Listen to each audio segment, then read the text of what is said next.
बिस्मिल्लाहिर्रहमानिर्रहीम, अस्सलाम वालेकुम। आज दिन भर सबसे बड़ी खबरें क्या रहीं? एक तरफ फौजी अदालतों का मामला है, दूसरी तरफ इमरान खान साहब ने जज को जो बातें की हैं, जो मुकालमा जज से किया है साइफर केस में, वो बहुत ज़्यादा हाईलाइट हो रहा है, जिस पर जज भी हैरान हो गया कि ये इमरान खान साहब इतने जज्बाती हो गए हैं।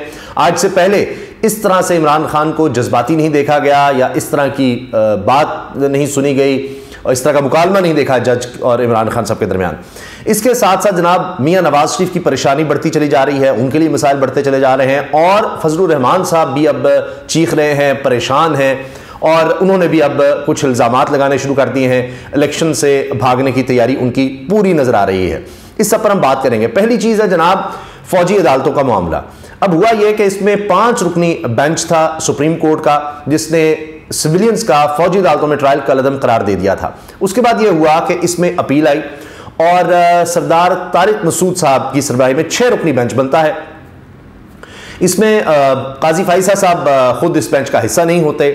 सरदार तारिक साहब की सरबराही में जब ये समाअत होती है, तो उसमें एक वक्त आया कि एक तरफ से जब ये कहा गया कि जी आप पर हमें एतराज़ है कि आप पहले ही अपना माइंड डिस्क्लोज कर चुके हैं इस मामले पर, यानी आप तो चाहते हैं कि सिविलियंस का ट्रायल फौजी अदालत में हो सकता है, इस तरह की आप पहली दरखास्तों पर एक तरह से कह चुके हैं कि जी ये रोकने के लिए, यानी फौजी ट्रायल रोकने के लिए सिविलियंस का दरखास्तें नहीं होनी चाहिए, और इस तरह से तो आप इसमें ना बैठे। तो उन्होंने कहा कि जी कौन क्या कह रहा है कि मैं अलग हो जाऊँ? तो उन्होंने कहा कि जी साबिक जज साहब हैं जवाद ख्वाजा साहब, तो वो उनकी तरफ से कहा जा रहा है। सलमान राजा ने ये बात की, जो वकील हैं, तो उन्होंने कहा जी मैं नहीं होता अलग, फिर जो करना है कर लें, मैं नहीं अलग होता।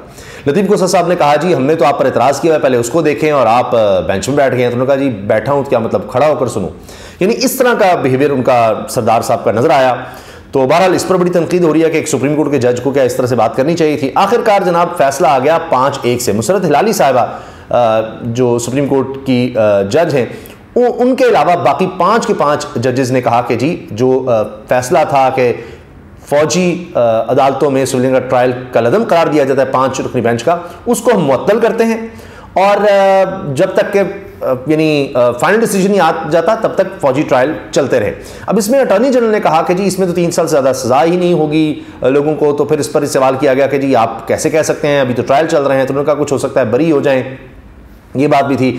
मुसरत हिलाली साहब ये बात करती रहीं कि अच्छा कौन कौन इसमें सुनेगा मुकदमा, तो कहा गया कि कर्नल वगैरह और इस तरह से फौजी होंगे, क्या ज़मानत मिल सकती है इन केसेस में? तो अटॉर्नी जनरल ने कहा नहीं, ज़मानत तो नहीं मिल सकती। तो फिर उन्होंने कहा कि बरी कैसे हो जाएंगे, और अगर बरी होंगे तो जितना अर्सा वो गिरफ्तार रहे उसका क्या होगा? इस तरह की बात वो होती रही। बहरहाल अब हुआ ये है कि इस सारे मामले पर पंजाब बार, लाहौर हाईकोर्ट बार, ख़ासतौर पर लाहौर हाईकोर्ट बार की तरफ से इसमें एहतजाज की कॉल दे दी गई है, और इसमें जनाब बायकॉट किया जा रहा है या हड़ताल की जा रही है। और यही नहीं, एक तरफ लाहौर हाईकोर्ट बार जो सबसे बड़ी बार पाकिस्तान की कही जाती है, अगर हाईकोर्ट की बात की जाए, सबसे ज़्यादा वकला यहाँ पर इसके मेंबर हैं हाईकोर्ट के जितने भी हैं। इसके साथ साथ Balochistan high court bar, Balochistan high court bar, Balochistan bar, Quetta bar, सब की तरफ से इस मामले पर हड़ताल का कह दिया गया है, और ना सिर्फ हड़ताल का बल्कि उस पर प्रेस रिलीज भी जारी कर दी गई है, और काफ़ी उसमें डिटेल से ये बात की गई है कि जी ये नहीं होना चाहिए। तो लिहाजा अब ऐसे लग रहा है कि वकला का इस पर काफ़ी शदीद रद्दअमल नज़र आ रहा है, और इस तरह की बात भी की जा रही है सिर्फ वकला की तरफ से कि जी शायद इस पर कोई बाकायदा एक तहरीक चल सकती है, वकला तहरीक चल सकती है। ख़ास तौर पर काजी फाइसा साहब को बहुत ज़्यादा तनकीद का निशाना बनाया जा रहा है, हत्ता कि जो ये हड़ताल की कॉल है, इसमें जिस तरह लाहौर बार की तरफ से high court bar, sorry Lahore high court bar की तरफ से जिस तरह से स्टेटमेंट सामने आई है, उसमें यह भी नज़र आ रहा है कि जो सदर हैं इश्तियाक खान साहब, वो तो तकरीरों में भी बहुत ज़्यादा शदीद अल्फाज में तनकीद कर रहे हैं, और वो कह रहे हैं कि जनाब आपने पीठ में छुरा घोंपा, और आपने खुद ही अपने किए हुए फैसले जो हैं उनकी खिलाफ वर्जी की है, और प्रोसीजर एक्ट की खिलाफ वर्जी की है। और जिस तरह अभी नज़र आ रहा है कि जाजुल एहसन साहब ने जो लेटर लिखा है, उसमें भी चीज़ें वाज़ेह हो रही हैं कि आपने जो बातें की वो गलत हैं, और आपने बिल्कुल गलत तरीके से बेंच बनाए। अब इसमें जनाब हो ये रहा है कि Lahore high court bar supreme court के फैसले के बाद जुमेरात को अदालतों का बायकॉट करने का ऐलान कर चुकी। इसी तरह मैंने आपको बलूचिस्तान का बता दिया। तो वकला जो हैं वो इस पर काफ़ी ज़्यादा रिएक्ट कर रहे हैं। अब आ जाइए इमरान खान साहब के हवाले से जो हुआ। एक तो साइफर केस का मैं आपसे अर्ज कर दूं कि जज अबुल इसनाद जुल्करनैन और इमरान खान के दरमियान मुकालमा ये हुआ कि बतौर वज़ीर-ए-आज़म इमरान खान को साइफर रखने का कोई इख्तियार नहीं था। साइफर को जानबूझकर अपने मफाद के लिए इस्तेमाल किया गया। इस अमल से मुल्क के तशख़्ख़ुस और कौमी सलामती को नुकसान पहुंचा, जज अबुल इसनाद जुल्करनैन ने कहा। इस पर जनाब इमरान खान बोले, जज साहब इसमें एक और फ़िक्रा शामिल कर दें, बड़ा जुल्म किया जो जनरल रिटायर्ड बाजवा और डोनाल्ड लू को एक्सपोज किया। जनरल रिटायर्ड कमर जावेद बाजवा और डोनाल्ड लू को बचाने के लिए तमाम ड्रामा हो रहा है, ये इमरान खान साहब ने कहा। अच्छा, बात यहां तक नहीं रुकी। इसके साथ साथ इमरान खान साहब काफ़ी ज़्यादा चूँकि जज्बाती नज़र आ रहे थे। उन्होंने कहा जी कि मैंने मुल्की और गैर मुल्की इस्टेब्लिशमेंट को बेनकाब करके जुल्म किया, मेरे जुर्म में यह भी शामिल करें। हमारी हुकूमत को गिराकर हमें ही मुल्जिम बना दिया गया, यह कैसे हो सकता है? जिसकी हुकूमत गिरी हो वही मुल्जिम हो। आप ऐसा ना करें, गलत बात ना करें, ये अदालत है, आपका लहजा मुनासिब नहीं। अदालत की तरफ से, जज साहब की तरफ से कहा गया। इमरान खान के बार बार बोलने पर अदालत ने खामोश करा दिया। एतराज़ात अपनी जगह चल रहे हैं कि जनाब वो साफ़ियों को उस तरह नहीं जाने दिया जाता, ये कोई ओपन ट्रायल नहीं है। इस पर आज एतजाज़ अहसन साहब बहुत ज़्यादा जज्बाती और गुस्से में नजर आए। उन्होंने कहा कि ये कहाँ का ओपन ट्रायल है, हम पौने घंटे से यहाँ खड़े हैं। अब सुप्रीम कोर्ट के सीनियर तरीन वकील में एतजाज़ अहसन है, उनको भी नहीं जाने दिया गया अंदर। तो ओपन ट्रायल वो कह रहे हैं किस तरह से है कि वकील इस तरह से नहीं जा सकते। इंटरनेशनल जो साफ़ी हैं, मीडिया, इंटरनेशनल मीडिया के साफ़ी, वो नहीं जा सकते। उल्टा FI कह रहा है जी अब इन कैमरा आप कर दें, ये अलग मामला है, वो आगे अब देखा जाएगा। कल इस पर भी बात की जा रही है कि जी आखिरकार अब जस्टिस आमिर फारूक साहब के अलावा भी किसी के पास अब दरख्वास्त लग रही है गुलशन औरंगज़ेब के पास। उस पर हमने पिछली वीडियो में तफसील से बात की है। तो ये अब सबकी नज़रें कल लगी हुई हैं कि क्या होता है। अच्छा, ये तो जनाब हो गया इमरान खान साहब के हवाले से जो अदालत के अंदर बात हुई। आज इलेक्शन कमीशन भी चूंकि चला गया था, उसके अरकान भी तो इलेक्शन कमीशन के मामले को लेकर, तो उसमें अब 19 दिसंबर तक मामला चला गया है। फर्द जुर्म आज आयद नहीं हो सकी। आयद अलबत्ता साइफर केस में कहा गया, हर तरफ खबर चली गई जी फर्द जुर्म आयद हो गई है और जी से जुर्म से इनकार किया है शामिद कुरैशी और इमरान खान ने। जबकि जो इमरान खान साहब के वकील हैं बैरिस्टर सलमान सफदर, उन्होंने कहा जी ये बिल्कुल गलत बात है, ये हम भी वहां पर मौजूद थे, कोई फर्द जुर्म आयद होने की कार्रवाई नहीं हुई, ना हमें कुछ पढ़कर बताया गया फर्द जुर्म के वाले से, ना हमारे दस्तखत कोई हुए हैं, ऐसा कुछ नहीं है। उन्होंने तो इसको सारे फर्द जुर्म की कार्रवाई को उड़ा के रख दिया है कि ऐसा कुछ हुआ ही नहीं है। अब ये एक अजीब कन्फ्यूजन इसमें नजर आ रही है कि एक तरफ खबरें ये चल रही हैं, उनके वकील कह रहे हैं जी कोई फर्द जुर्म की कार्रवाई नहीं हुई, फिर वैसे भी वो लग रहा है कि हाईकोर्ट में इसको चैलेंज करने जा रहे हैं। इलेक्शन कमीशन का मैं आपसे अर्ज कर रहा था। इलेक्शन कमीशन के जब मेंबरान पहुंचे हैं तो उस पर इमरान खान साहब ने कहा है कि जी ये जो तौहीन की बात की जाती है, मैं माफ़ी मांगने को तैयार हूं, मैं माफ़ी मांगने को तैयार हूं। आप सिर्फ इतना कर दें कि कुरान पाक पर हलफ दे दें कि आप बगैर किसी दबाव के, बगैर किसी एजेंडे के ये सारी कार्रवाई चला रहे हैं, कि आप इसमें कोई जानिबदार नहीं है। उन्होंने चैलेंज कर दिया इलेक्शन कमीशन के मेंबरान को कि भाई आप कुरान पाक पर हलफ दे दें। ये उन्होंने बात की तो मैं माफ़ी मांग लूँगा, जी हाँ जी आपके शान में गुस्ताखी हो गई, आपके शान में जनाब गलत बात मैंने कर दी, मैं इस पर माफ़ी मांगता हूँ, सिर्फ आप कुरान पाक पर इस बारे में हलफ दे दें। अच्छा, ये जनाब इमरान खान साहब ने इस तरह का चैलेंज किया है। और मियाँ नवाज शरीफ साहब की आखिर में मुश्किलात सुनते जाइए, उनको जनाब बयानिया नहीं मिल रहा। कभी वो एंटी एस्टेब्लिशमेंट उनकी कोशिश करते हैं, अब सारा डील वाला मामला भी है, किस तरफ जाएं कुछ समझ नहीं आ रही। आज उन्होंने एक नया काम कर दिया, नया नाम ले दिया राहील शरीफ का भी। उन्होंने कहा राहील शरीफ, जनरल बाजवा, इनके खिलाफ मैंने कोई साजिश तो नहीं की थी, तो इंतकाम नहीं, लेकिन एहतसाब तो होना चाहिए।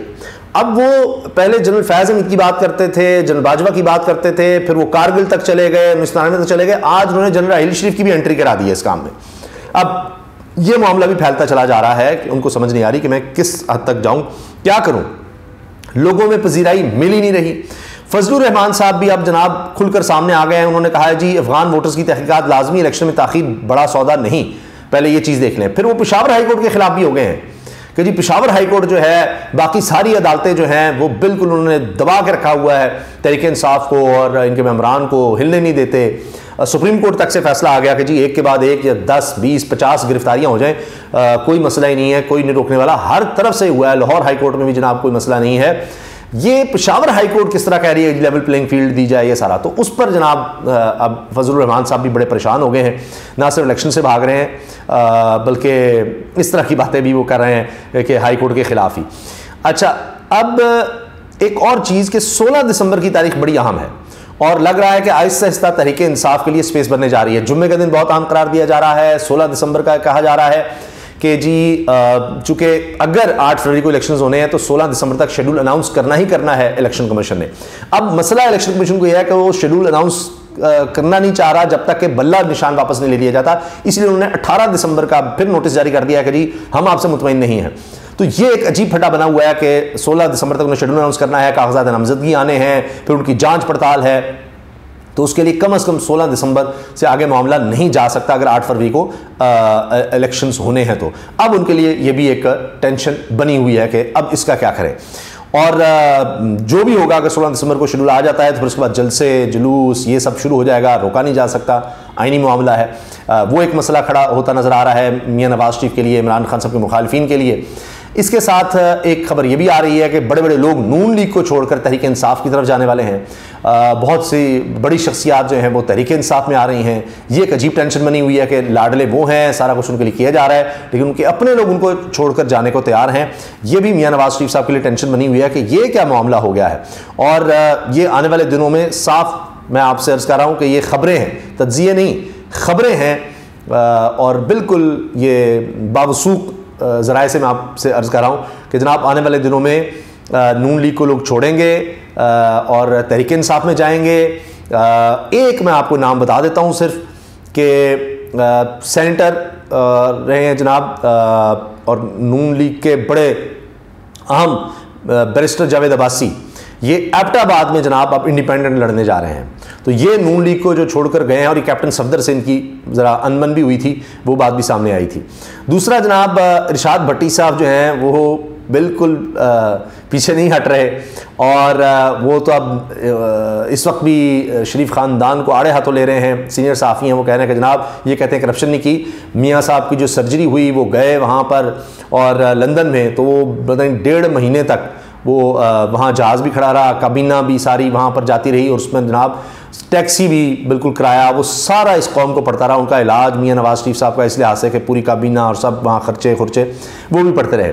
फिर उन्होंने एक और चीज़ जो ट्वीट भी की है उसमें वो ये कहते हैं कि जी हाल देखें कि तोशाखाना केस में इमरान खान की जमानत खारिज, एहतसाब अदालत के जज मोहम्मद बशीर ने महफूज फैसला सुना दिया। और याद रहे तोशाखाना केस में ही जज मोहम्मद बशीर एक बार भी पेश ना होने वाले नवाज शरीफ के नाकाबिल जमानत मुअत्तल करके इन्हें जमानत दे चुके हैं। तो वहाँ पर जमानतें हैं, वहाँ पर जनाब ये सिलसिला है, नवाज शरीफ साहब के लिए पेश हुए बगैर और इमरान खान साहब जो हैं उनके तो जनाब गिरफ्तारी का भी मामला चल रहा है। दूसरी तरफ जनाब ये भी नज़र आ रहा है कि तशवीश बढ़ रही है कि किस तरह से मामलात को लेकर चला जा रहा है और इसके बावजूद इमरान खान साहब जो हैं बड़े पुरुमीद भी नज़र आ रहे हैं। वो कहते हैं कि बैरिस्टर अली गौहर जब चेयरमैन है तहरीक इंसाफ के, उनकी तरफ से पैगाम आया है इमरान खान साहब का। इमरान खान साहब ने पैगाम दिया है कि उन्होंने मुल्क के खिलाफ साजिश का मुकाबला किया। इस साइफर ट्रायल को हम समझते हैं कि ये पूरे मुल्क के अवाम के खिलाफ ट्रायल है। इमरान खान मजबूत हैं, आप भी मजबूत रहें। सख्ती के दिन, ये सबसे अहम जुमला है, सख्ती के दिन जल्द खत्म होने वाले हैं। चेयरमैन पीटीआई बैरिस्टर गौहर अली खान की गुफ्तगू लें जनाब। अब इनकी तरफ से कहा जा रहा है जी ये जल्द सारा मामला जो है सख्ती के दिन ये ख़त्म होने जा रहे हैं। तो आप देख लीजिएगा क्या होगा। लेकिन एक तरफ सख्ती के दिन ये ख़त्म होने जा रहे हैं और ऐसे लग रहा है कि मियां नवाज शरीफ साहब के लिए लाडला होने के बावजूद सख्ती इस तरह से है कि मैंने देखा फैसल वाडा साहब तक कह रहे थे कि जी मियां नवाज शरीफ साहब के लिए बिल्कुल ग्राउंड क्लियर है, कोई उनके मुकाबले पर नहीं, लेकिन ये फिर भी चौथे नंबर पर आएंगे। वो चौथी वज़ीर-ए-आज़म बनना चाहते हैं, लेकिन फैसल वाडा साहब जो कह रहे हैं मैंने आपके सामने रख दिया। जंग में कॉलम लिख दिया सलीम साफ़ी साहब ने, कहते हैं नवाज शरीफ आज तक मौसर सियासी बयानियाँ नहीं दे सके, आज तक मौसर सियासी बयानियाँ नहीं दे सके। वो कभी जी ये इस्टेब्लिशमेंट फलां इस तरह करें, अवाम के पास जाने के लिए इनके पास कुछ नहीं, मियां नवाज शरीफ के पास कुछ नहीं है अवाम के पास जाने के लिए। नवाज लीग की मीडिया पॉलिसी भी निहायत नाकाम है। यही वजह है कि पीटीआई को पख्तूनख्वा और अब पंजाब में नया जन्म मिल रहा है। पीटीआई को नया जन्म, यानी वो कह रहे हैं खैबर पख्तूनख्वा तो ले गए, अब पंजाब में भी जा रहा है, कोई बयान नहीं है। तो नवाज शरीफ साहब क्या करें? लाडले वो साबित हो रहे हैं, करप्शन जो उन्होंने की उसका वो दिफा नहीं कर रहे, अदालतों से तो मतलब बरी हो रहे हैं, अवामी अदालत से नहीं हो रहे। आज तक जवाब नहीं दे सके ये जनाब, ये सारे फ्लैट जिनमें वो 90 की दिहाई से रह रहे हैं, तो ये किस तरह आ गए, उसकी कोई मनी ट्रेल वो नहीं दे सके। सिर्फ ये कि जी हमारे तो है नहीं, वो दादा सीधे पोतों को चले गए, वो किस तरह गए, कहाँ से वो रकम गई, वो सारा कुछ वो बता नहीं पा रहे। कि बेटा पहले कहता था मैं तो किराए पर यहाँ रहता हूँ, और BBC को इंटरव्यू देते कहता मैं किराए पर रहता हूँ, और बाद में जनाब बड़ा बेटा मान रहा है कि हाँ जी ये तो हमारे हैं। मरीम कहती थी लंदन तो क्या पाकिस्तान में जायदाद नहीं, फिर अरबों की जायदाद निकल आई। ये है वो ज़राए जनाब। तो ये सारी जो कहानी ये जोड़ते रहे कतरी खत वगैरह, वो इनके गले पड़ा हुआ है।